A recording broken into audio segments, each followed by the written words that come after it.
Hello everyone, welcome to tasty dish by Sethu Palaniappan. இன்னைக்கு கொள்ளு வச்சு கொள்ளு தோசை எப்படி செய்யலான்றதை பார்க்கலாங்க. வெயிட் லாஸ்க்கு இது ஒரு நல்ல ரெசிபிங்க. இந்த ரெசிபி செய்கிறதுக்கு கொள்ளு 200 கிராம் எடுத்துருக்குறேங்க, ஒரு டம்ளரு. கொள்ளு தோசைக்கு அரிசி ஊற வச்சுக்கலாங்க. இதுக்கு பச்சரிசி 100 கிராம் எடுத்துருக்கிறேன், அதை சேர்த்துக்கிறேன் ஒரு பாத்திரத்தில். இதோட இட்லி அரிசி 100 கிராம் சேர்த்துக்கிறேங்க.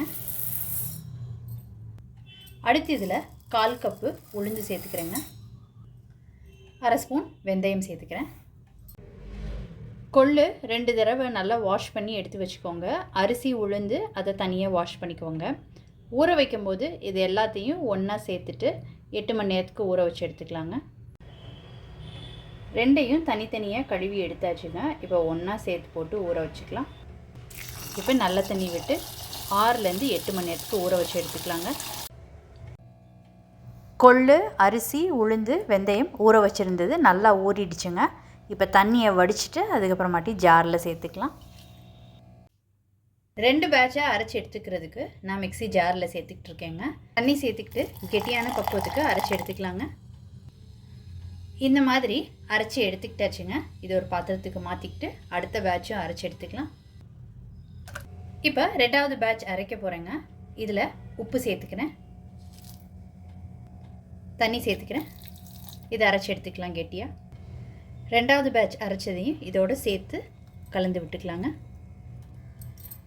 கை போட்டு நல்லா கரைச்சிக்கலாங்க. 2வது பேட்சில் உப்பு சேர்த்துருக்கிறதுனால நல்லா கலந்து விட்டுக்கோங்க.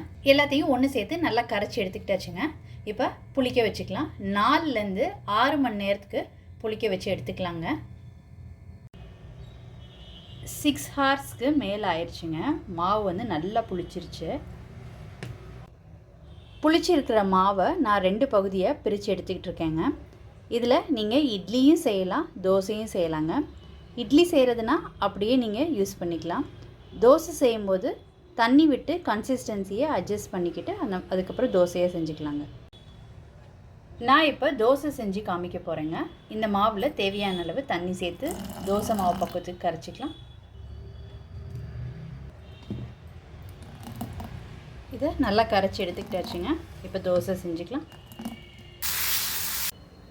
இப்போ தோசை ஊற்றியாச்சு. இப்போ எண்ணெய் விட்டுக்கிறேன். மூடி போட்டு குக் பண்ணிக்கலாங்க. இப்போ எடுத்துடலாங்க. கொள்ளு தோசை ரொம்ப சூப்பராக ரெடி ஆயிடுச்சுங்க. ரொம்ப டேஸ்ட்டாக இருக்கும். இது வெயிட் லாஸ்க்கு ஒரு சூப்பரான ரெசிபிங்க. நீங்கள் கண்டிப்பாக ட்ரை பண்ணி பாருங்கள். கொள்ளு சாப்பிடாத பசங்க கூட இந்த மாதிரி செஞ்சு கொடுத்தீங்கன்னா கண்டிப்பாக சாப்பிடுவாங்க. நீங்கள் ட்ரை பண்ணிவிட்டு உங்களோட கமெண்ட்ஸை சொல்லுங்கள். உங்களுக்கு இந்த ரெசிபி பிடிச்சிருந்துச்சுன்னா லைக் அண்ட் ஷேர் பண்ணுங்கள் உங்கள் ஃபேமிலி அண்ட் ஃப்ரெண்ட்ஸ்க்கு. Tasty dish by Sethu Palaniappan சேனலை சப்ஸ்கிரைப் பண்ணுங்கள். நோட்டிஃபிகேஷன் பெல்லை கிளிக் பண்ணுங்கள் for more videos. Thanks for வாட்சிங்.